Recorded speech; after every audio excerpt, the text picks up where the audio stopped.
नमस्कार दोस्तों, मैं हूं शान और आप देख रहे हैं SR न्यूज गुजरात। APCR नागरिक अधिकारों की सुरक्षा के लिए एसोसिएशन।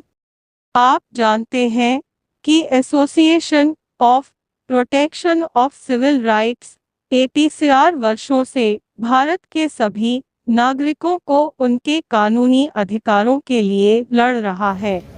हाल ही में बुलडोजर कार्रवाई के खिलाफ याचिका सुप्रीम कोर्ट में संशोधित की गई और इसमें APCR ने अहम भूमिका निभाई है। अब तक 1000 से अधिक निर्दोषों के मुकदमे लड़े गए हैं और निर्दोष साबित हुए हैं। उदयपुर, मध्य प्रदेश और खरगांव समेत कई अन्य घटनाओं पर सरकार के खिलाफ कानूनी लड़ाई लड़ रहे हैं। वह गुजरात में भी विभिन्न गतिविधियों में सक्रिय है, जिसमें हाल ही में सूरत में गणेश चतुर्थी के दौरान मुस्लिम युवकों पर पुलिस की कार्रवाई के तथ्य खोजकर रिहाई के साथ साथ कानूनी मार्गदर्शन भी किया गया है। आज गुजरात के अहमदाबाद में PCR को मजबूत करने और इसे एक अखिल भारतीय टीम के साथ जोड़ने के लिए एक कार्यक्रम का आयोजन किया गया, जिसमें अधिवक्ता, सामाजिक कार्यकर्ता और समाज में सक्रिय सामाजिक कार्यकर्ता शामिल हुए। SR न्यूज गुजरात के लिए अहमदाबाद से शाबान अली हाटिया की रिपोर्ट। मेरा नाम भावना रामरखियानी है और मैं गुजरात की रहने वाली हूँ। भावना बहन, आज जो प्रोग्राम रखा गया था, इसके पीछे का जो मकसद था वो क्या था और किस तरीके से प्रोग्राम का आयोजन किया गया? प्रोग्राम जो रखा गया था वो APCR द्वारा रखा गया था और आइडिया ये था कि सारे माइनॉरिटीज़ के लिए जो है एक प्लेटफॉर्म खड़ा किया जाए, ताकि जो भी इनजस्टिसेस होती हैं, जो भी तकलीफ़ें होती हैं, उनको ये प्लेटफॉर्म द्वारा एड्रेस किया जाए, चाहे वो सोशली हो या लीगली हो। गुजरात के हालात किस तरीके से हैं और कैसे आप? गुजरात के हालात जो हैं वो बाकी के देश में जो हो रहा है उसी तरीके से हैं, जहाँ पे तंत्र और सरकार खुद अपने हाथ में पनिशमेंट देना, जुर्म तय करना, वो सब खुद ही कर रहे हैं। सब कुछ कोर्ट के बाहर हो रहा है। आज कौन कौन आए थे खास मेहमान और क्या? रिटायर्ड जज अभय तिप्सी जी थे, प्रिंसिपल सेशंस जज ज्योत्सनाबेन याग्निक,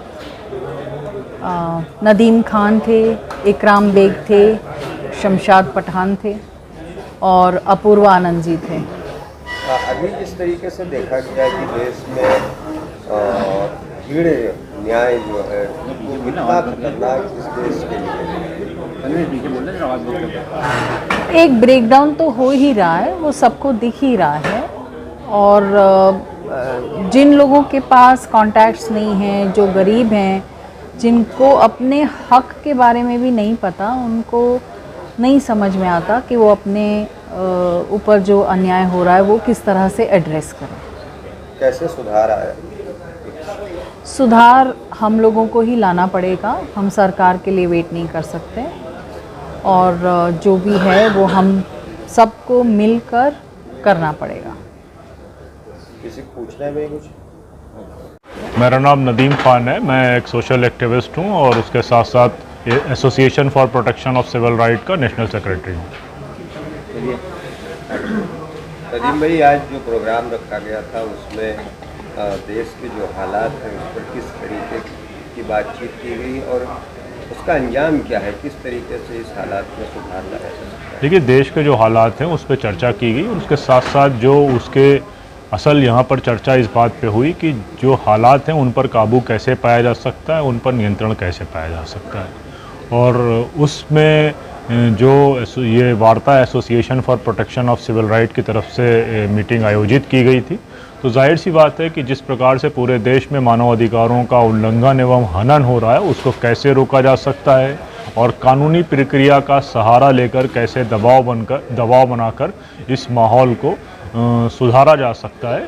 इस पे इन सब मुद्दों पर लगातार चर्चा हुई, जिस पे अलग अलग लोगों ने बात रखी और जिसकी अध्यक्षता जस्टिस थिप्से ने करी। और यहाँ पर यही बात हुई कि जब राजनीतिक रूप से आप लड़ाई हार जाते हैं या राजनीति नफरत की होने लगती है, तो उस समय अदालतों में काम करके, अदालतों का सहारा लेकर माहौल को हम बेहतर कर सकते हैं। और ये लगातार निरंतर चलने वाला संघर्ष है, कोई एक दिन का मामला नहीं है। तो इस निरंतर चलने वाले संघर्ष को हम लोग करेंगे और जो फिजिबल ऑप्शंस हैं लीगल एडवोकेसी के, यानी कि कानूनी सहायता के, वो पूरे किए जाएंगे। और जो देश का संविधान और जो देश की कानूनी प्रक्रियाएं हमको अधिकार देती हैं, उन अधिकारों की हम लड़ाई लड़ेंगे और ये सुनिश्चित करेंगे कि वातावरण जो है देश का वो बदले। आपने एक रिपोर्ट भी आज पेश की कि देश में क्या हालात हैं, किस तरीके से, वो रिपोर्ट क्या थी, थोड़ी सी उस पर? देखिए, ये APCR की एक रिपोर्ट थी जिसमें हम लोगों ने डिफरेंट एंगल में काम किया है। तो ये समझने के लिए ये रिपोर्ट पेश की गई थी कि किस किस प्रकार से नफ़रती हमले किए जा रहे हैं। कहीं पर हेट क्राइम है, कहीं पर हेट स्पीच है, कहीं मीडिया के ज़रिए हेट का माहौल बनाया जा रहा है, कहीं फेक केसेस लगाए जा रहे हैं, कहीं पे सिटीज़नशिप राइट या नागरिकता के नाम पर लोगों को उनकी नागरिकता छीनी जा रही है, कहीं बुलडोज़र के नाम पे उनके मकान गिराए जा रहे हैं। और तो इस तरह के तमाम मामलों के ऊपर क्या कोर्ट से हमको हासिल हुआ है, कितनी लंबी ये लड़ाई चली है, कौन कौन लोग इसमें सहयोगी थे, इस पे इस रिपोर्ट के ज़रिए चर्चा की गई है। एक मीटिंग भी रखी गई है, इसके बाद इसका क्या मकसद? इसमें देखिए, ये जाहिर सी बात है, जैसे मैंने आपसे बताया कि association for protection of civil right ये एक मानव अधिकार संस्था है जो पूरे देश में काम कर रही है। गुजरात में इसका काम बहुत अधिक सुदृढ़ नहीं है, लेकिन दूसरे देश के इलाकों में हमारे 300 से अधिक ज़िलों में इसकी इकाइयाँ हैं। तो इस बात पर इस पहली मीटिंग में चर्चा हुई कि जो अधिकतर मानवाधिकार हनन के मामले हैं वो देश के छोटे हिस्सों में, यानी कि छोटे ज़िलों में हैं, कस्बों में हैं। तो किस प्रकार से हम लोग अपनी टीम को गुजरात में ऐसा बनाएं कि हमारी टीम पूरे गुजरात के अलग अलग शहरों में, अलग अलग ज़िलों में, अलग अलग तालुका में काम करे। तो अगर उन तालुका में या उन शहरों में मानवाधिकार के हनन के मामले, सांप्रदायिक दंगे, हेट क्राइम, मॉब लिंचिंग, इस तरह के कोई केसेस होते हैं तो हम तुरंत कैसे इस पर कार्रवाई कर सकते हैं। सरकार से आपको कोई अपेक्षा है?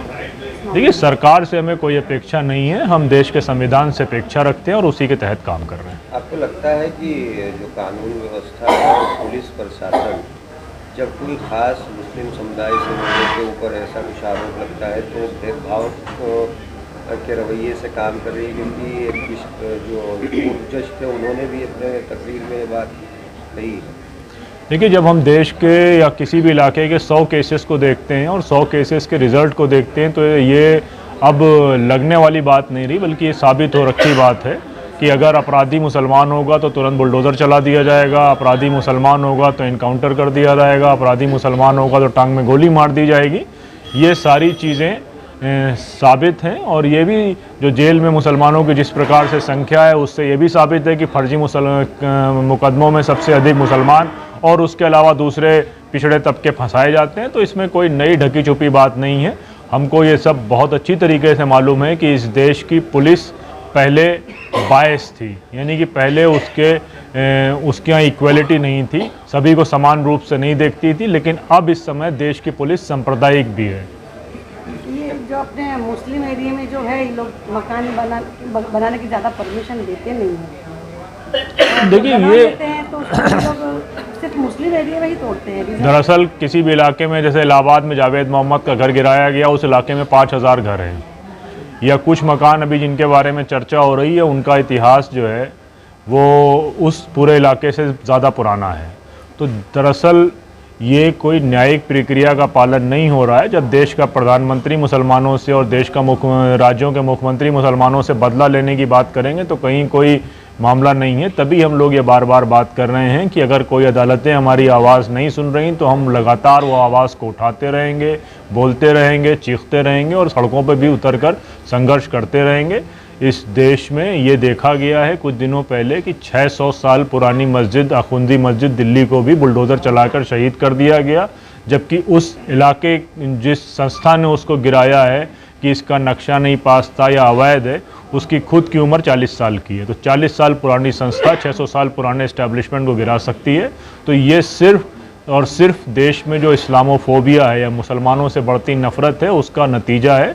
और इसमें जो हमको समानता का अधिकार संविधान के ज़रिए मिला है, इसका उल्लंघन है और खुला खुला उल्लंघन है। तो देश अब इस मोड़ पर जा चुका है कि अब कहने सुनने से ज़्यादा बल्कि ये है कि हम सबको, जो लोग जिनको न्याय नहीं मिल रहा है, उनको एक साथ एकत्रित होकर, इकट्ठा होकर आवाज़ उठानी होगी। इसी के लिए आज ये प्रोग्राम था। सर, एक बात और है कि लगभग ज़्यादातर मुस्लिम एरियो में ही नशे की प्रवृत्ति मिलती है, उसके बारे में कुछ कहना चाहेंगे? देखिए,